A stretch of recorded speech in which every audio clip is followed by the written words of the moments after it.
My name is Kathy, and ever since I was little, I loved my dad dearly. He was the kind of man who always put his family first and himself last. He made sure my brother and I never lacked anything and took care of my stay-at-home mom too.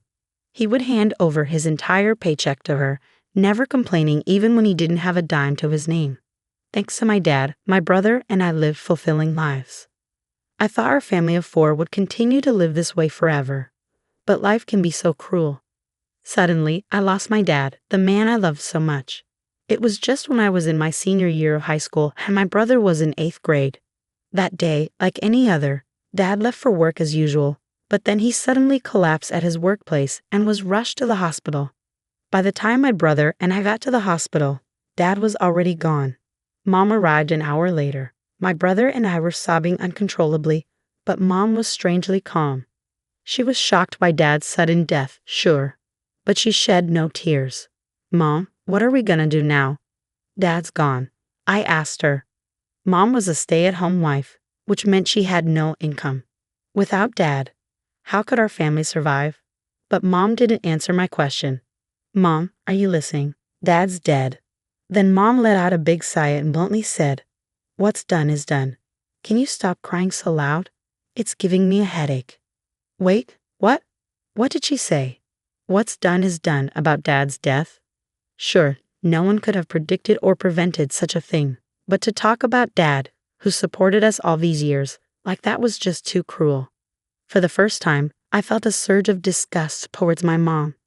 I had always felt that Mom was spoiled and overly reliant on Dad. But to maintain her indifference, even in such a situation. Mom laughed scornfully at my glaring face. "What are you glaring at? It's not like it's my fault he's dead." And so our nightmare began. As soon as Dad's funeral was over, Mom started bringing strange men into our home. We were living in a rented condominium, and the room that Dad used to use was taken over by one of these men. Our everyday life took a dramatic turn. Mom and her lover treated my brother and me like nuisances. They would raise their voices at us if anything didn't go their way.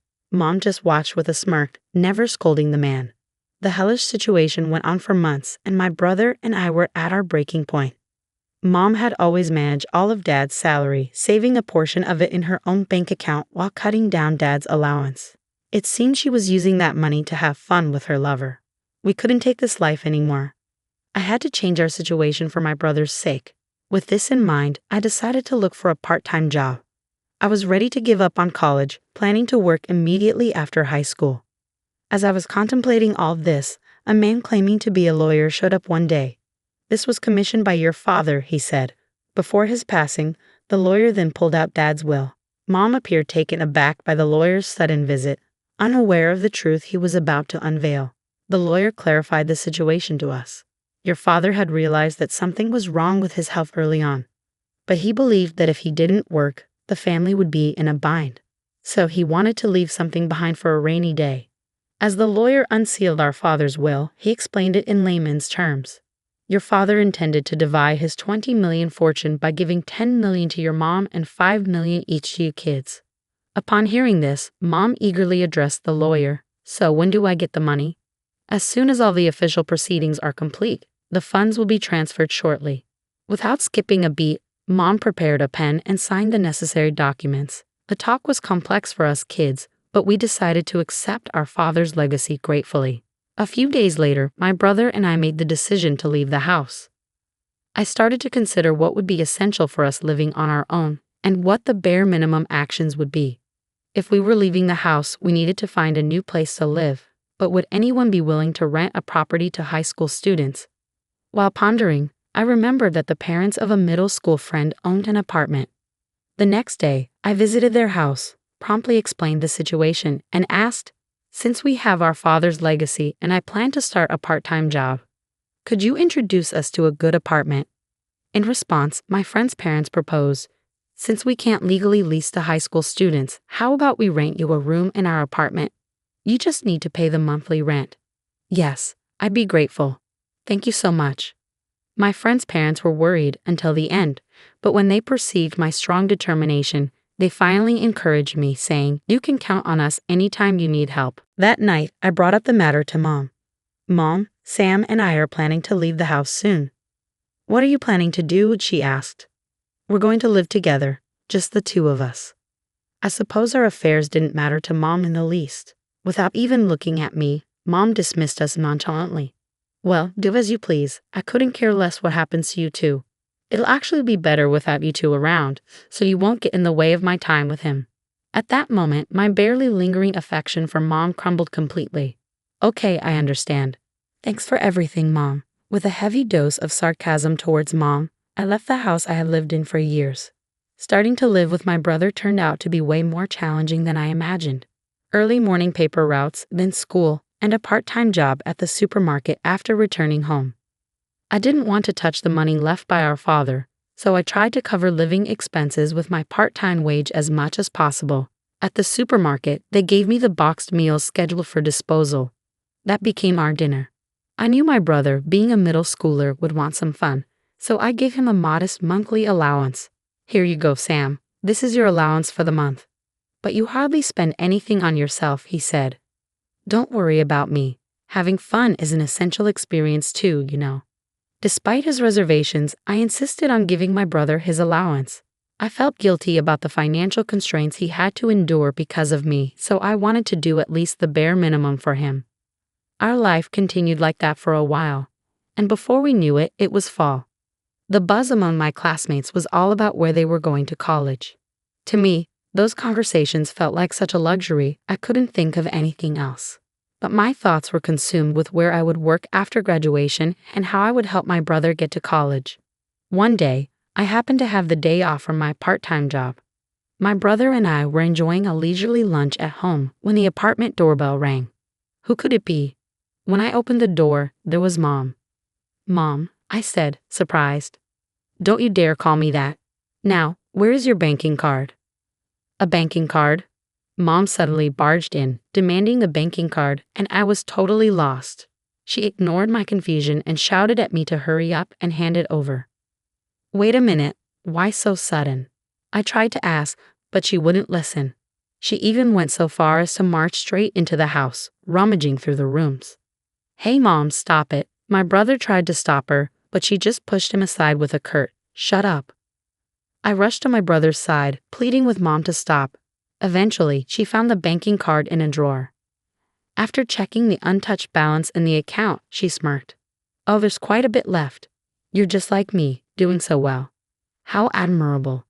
Disgusted, I glared at her, and that must have irked her because she shoved me next. "What's with that look? Just do as I say. I'm your mother." She left with our banking cards.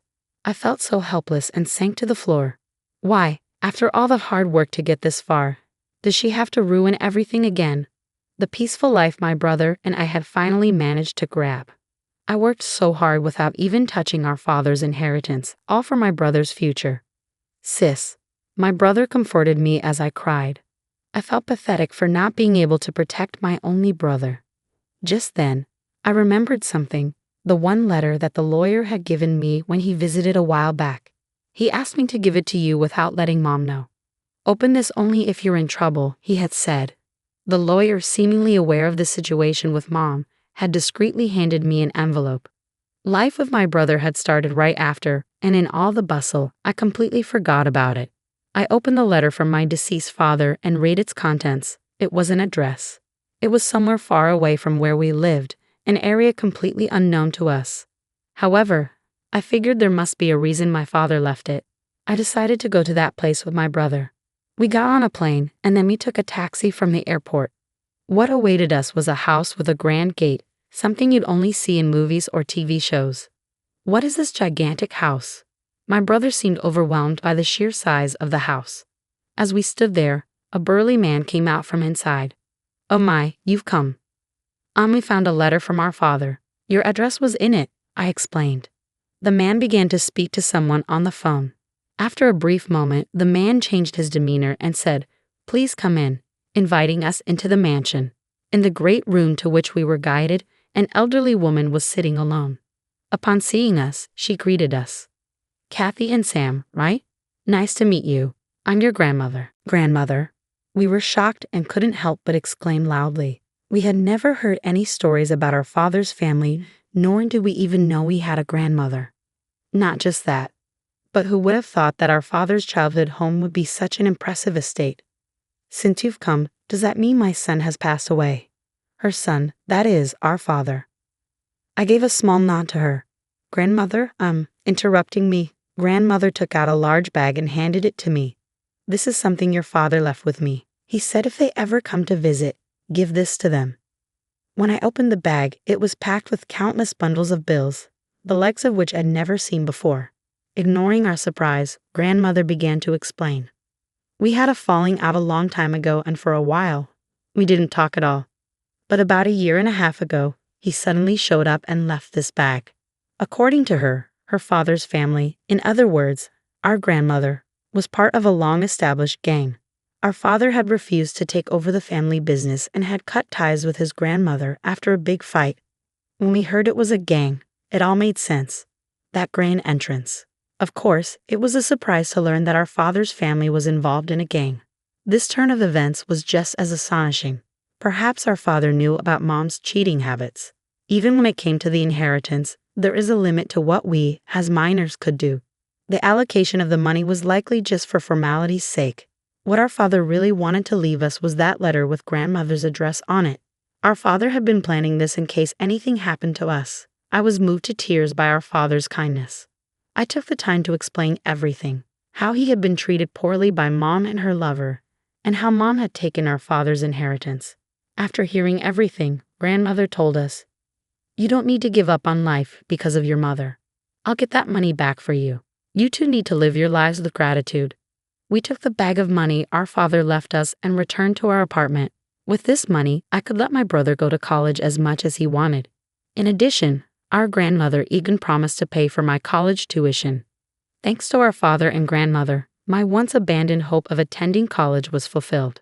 "I'm so happy for you," my younger brother said, giving me a warm smile. He too must have been holding up for a long time. "Sam, it's thanks to you sticking with me that we got through this." "Thank you," I said, and he shyly sniffled. A few days later, grandmother visited our apartment, returning the banking card Mom had taken from us. She had used one of her employees to locate Mom and get our card back. Indeed, quite the gangster. Thinking about it was a little scary, but amusing at the same time. "I made that woman promise she won't bother you two ever again. You can live in peace now," grandmother said. "Thank you, grandmother." "But how?" I asked. "That's not something children need to worry about. From now on, live your lives to the fullest," she said before leaving, giving us those encouraging words.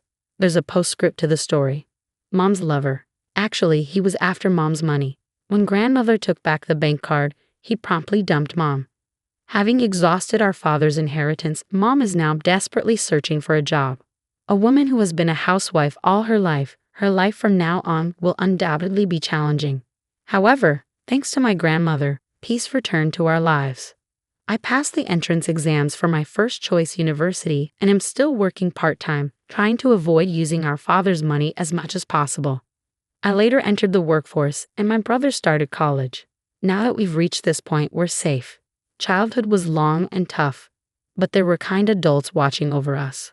Our father's lawyer, the couple who rented us the apartment, our gangster grandmother, and our beloved father. "Dad, we're off." Every morning, my brother and I pay respects to our father's portrait. We'll keep supporting each other, so please watch over us from heaven, Dad. Somehow, it felt like Dad's portrait was smiling.